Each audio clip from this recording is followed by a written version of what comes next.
alimentos que devemos ingerir e alimentos que devemos evitar. Então você tem que ter isso em mente. Eu já discuti com você o que nós devemos ingerir. Está aqui uma lista deles que nós falamos, 7. E aqui que nós devemos ingerir. Isso aí você não deve ingerir. Ó. Esses são alimentos que você não deve ingerir. Está aí, ó. Está ali a pizza, tá? Está ali, ó. Está ali o refrigerante, está ali a rosquinha, entendeu? Está a batatinha frita. Esses aí você não deve ingerir. A não ser que você queira ficar doente. Aí é diferente. Certo? Você tem que alimentar a saúde e matar de fome a doença. Gostou dessa? Alimentar a saúde e matar de fome a doença. Se você der alimento para a doença vai desenvolver. A doença tem certo tipo de alimento que a doença gosta. Alimentos saudáveis perigosos, grãos integrais. Por quê? Por causa do problema, principalmente do glúten. Adoçantes, naturais e artificiais, perigoso. Soja não fermentada, perigoso. Óleos vegetais processados, todos eles, perigoso. Alguns peixes, quanto maior o peixe, pior. Porque um atum, por exemplo, ele viveu muito tempo. Então ele se deu tempo de se intoxicar. Ele vai comendo peixes menores e vai acumulando mercúrio. Então você quer se intoxicar com mercúrio, come atum todo dia. Agora a sardinha já é um peixe pequeno, que vive em água fria, muito menos contaminada. Ela vive, a duração da vida de um peixe depende do tamanho dele. Quanto maior, mais ele vive. Então a sardinha vive pouco tempo, não dá tempo de se intoxicar, tanto quanto um atum que vive anos e anos. Entendeu? Grãos integrais, isso aumenta a resistência leptínica e insulínica, porque eles vão virar açúcar no sangue.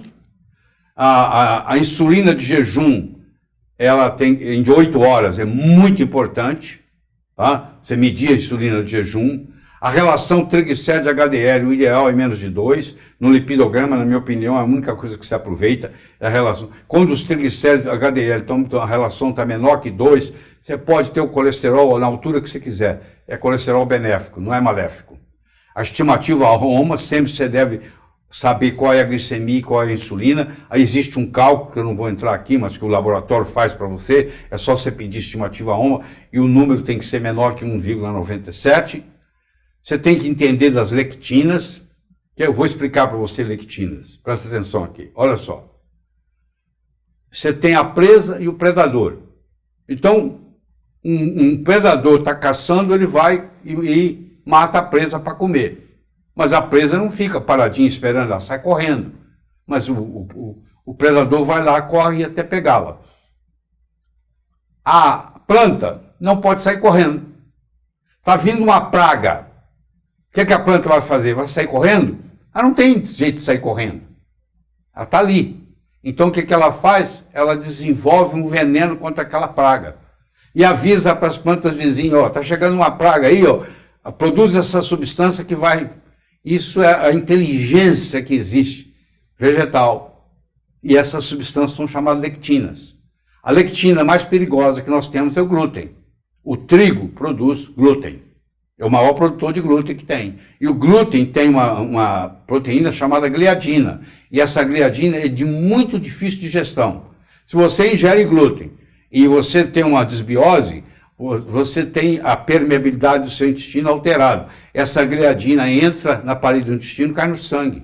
Quando ela cai no sangue não digerida, ela se comporta como um corpo estranho. O sistema imune vai lá e cria um anticorpo antigliadina. Por azar seu, a gliadina tem uma cadeia de aminoácidos que é igual que tem na sua tireoide.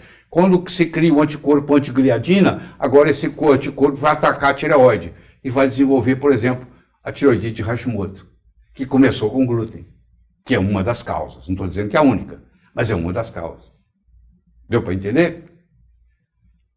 Há 450 milhões de anos, as plantas eram a única forma de vida na Terra.